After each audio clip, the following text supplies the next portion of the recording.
History is a funny thing. We tend to look back upon it and think that it's the complete account of events that have transpired. However, there are many factors that influence whether or not something makes it into the history books at large. In more modern times, media coverage, influential people involved, and money all play a huge part in whether something gets remembered. Before the dawn of the internet, or the 24-hour news cycle, or even the idea of a journalistic press corps, these still played a part, albeit a little differently. But the fact remains, history is written by the victors, the folks in charge. So what often happens is that major events go forgotten thanks to higher profile happenings or at the whims of whoever is in charge. Interestingly enough, this is exactly what we'll be talking about today. Before the infamous attacks upon the World Trade Center and Pentagon back in 2001, another attack was directed at the enormous business building. So what happened?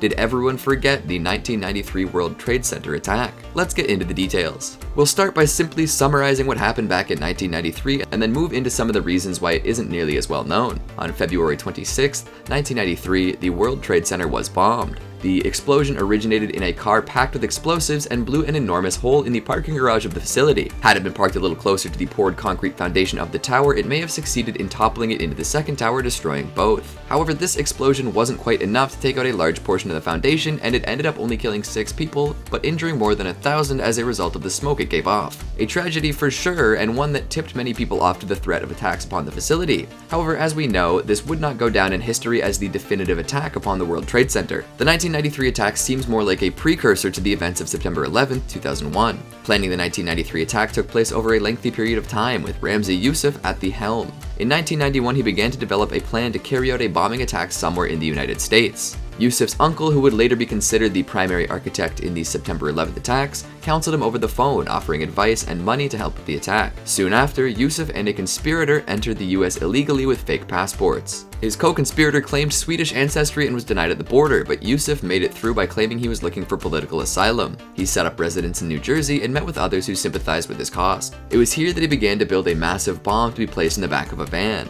The 1,500-pound urea nitrate bomb was meant to annihilate the foundation of the tower. Before carrying out the attack, Youssef sent letters to major US publications laying out 3 demands. The first demand was for the US to end all aid to Israel. The second was to end all diplomatic relations to Israel, and the third required the US to pledge to end all interference with any of the Middle East countries' internal affairs. These demands were not met, and so he went through with the attack. The morning of February 26th, Youssef and a friend drove to the underground parking lot in a Ryder van, ignited the 20-foot fuse, and ran away. It took 12 minutes for the fuse to burn down, causing the massive explosion. The blast created a 100-foot hole through 4 sublevels of concrete. When people started to respond to this, most assumed it had been a transformer blowing out. However, upon seeing the severity of the damage, this theory was ruled out. While the bomb did not achieve the results that Youssef had hoped for, which would be the absolute destruction of the towers, it did cause a lot of damage. 6 people were killed, one of whom was a pregnant woman, and the resultant smoke caused thousands of inhalation injuries. The power to the World Trade Center was cut as well. For about a week after the attack, radio and television stations in New York City were unable to broadcast properly. The investigation into the bombing revealed a whole lot of details and eventually led to the arrest of many of Youssef's co-conspirators. However, Youssef managed to flee to Pakistan mere hours after committing the attack.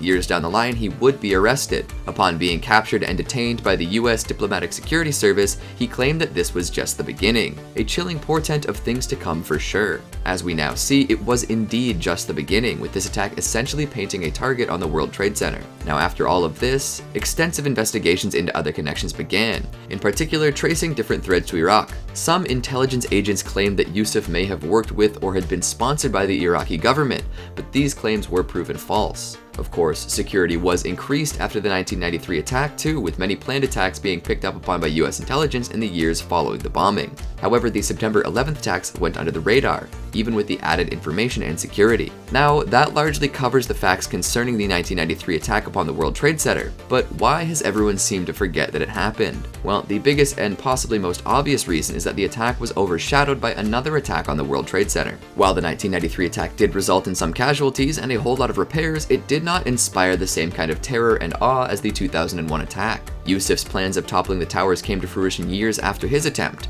masterminded by a different individual. When the planes hit, they caused irreparable damage and killed countless people. The spectacle, the shock and awe, the pure destruction brought about by the 2001 attack was simply too enormous to forget, and the fact that it happened in the same buildings likely made it so people would only associate the latter attack with the World Trade Center. Add in the attack on the Pentagon and you have a historic event that completely overshadows the previous one. That is the simple answer, of course. The conspiracy theory theories and political intrigue attached to the 2001 attacks are much more long-lasting than any information concerning the 1993 attacks. It doesn't seem that anyone thinks that the van bombing could have been orchestrated by the United States, nor does anyone have any sort of jet fuel analysis for it. When you look to the motivations behind each attack, you see some differences as well. Yusuf's attack in 1993 seems to be entirely politically motivated, seeming to scare people into pulling out of Israel entirely, whereas the September 11th attacks, carried out by members of Al-Qaeda, had more religious zealotry attached to it. Take that as you will. The last thing I will mention is this. The US government and all sorts of people associated with it used the attacks as an opportunity to promote patriotism and togetherness in a whole new way.